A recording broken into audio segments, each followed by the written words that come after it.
কৃষক এবং সোনার ডিম। অনেক দিন আগের কথা। রূপনগর নামক গ্রামে এক গরিব কৃষক বাস করত। তার নাম ছিল রোবাই। সে তার জমিতে চাষাবাদ করত। তার অবস্থা খুব একটা ভালো ছিল না, কিন্তু সে ছিল লোভী। একদিন সে বাজারে গেল। বাজার থেকে একজন বুড়িকে টাকা দিয়ে সে একটি হাঁস কিনে বাড়িতে আনল। সে হাঁসটিকে খাবার খাওয়ালো এবং তারপর হাঁসটিকে তার ঘরের পাশে অন্য একটা ঘরে রাখল। তারপর সে ঘুমিয়ে পড়ল।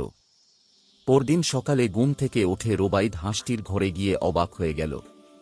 সে দেখল হাঁসটি একটি চকচকে সোনার ডিম পেড়েছে। রোবাইদ প্রথমে বিশ্বাসই করতে পারছিল না। সে ডিমটি নিয়ে বাজারে যায়। একটি স্বর্ণের দোকানে ডিমটি পরীক্ষা করার জন্য নিয়ে গেল। দোকানদার স্বর্ণের ডিম দেখে অবাক হয়ে গেল এবং রোবাইদকে আশ্বস্ত করল যে ডিমটি সোনার। তারপর রোবাইদ ডিমটি দোকানদারকে বিক্রি করে দিল। সে অনেক টাকা পেল। সে টাকা নিয়ে খুশি মনে বাসায় চলে আসলো। ওই দিন রাতে সে টাকাগুলো পাশে রেখে মন ভরে ঘুমাল। হাঁসটি প্রতিদিন একটি করে সোনার ডিম পাড়তে শুরু করল। অল্প সময়ের মধ্যেই রোবাইদ অনেক ধনী হয়ে গেল। তার বড় বাড়ি হল, ভালো খাবার আর দামি পোশাক হল। তারপর সে পাশের গ্রামের এক রাজকুমারীকে বিয়ে করল। তাদের দিন খুব সুন্দরভাবে কাটতে লাগল, কিন্তু রোবাইদ যত ধনী হচ্ছিল তার লোভ তত বাড়তে লাগল। একদিন রোবাইদ আর তার বউ একসাথে ঘুমাচ্ছিল।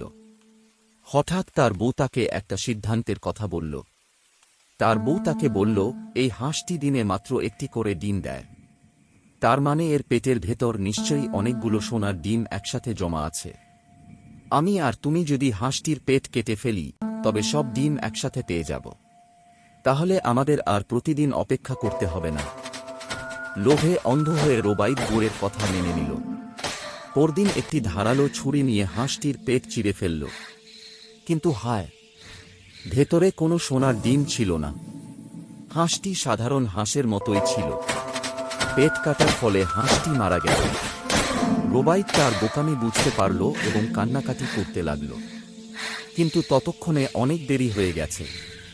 তার লোভের কারণে সে তার মূল্যবান হাঁসটিকে হারালো এবং সোনার ডিম পাওয়ার পথ চিরতরে বন্ধ হয়ে গেল। তারা আবার সেই আগের মতো গরিব হয়ে গেল। গল্পের শিক্ষা: অতি লোভে তাঁতি নষ্ট। অর্থাৎ বেশি পাওয়ার আশায় লোভ করলে যা আছে তাও হারাতে হয়।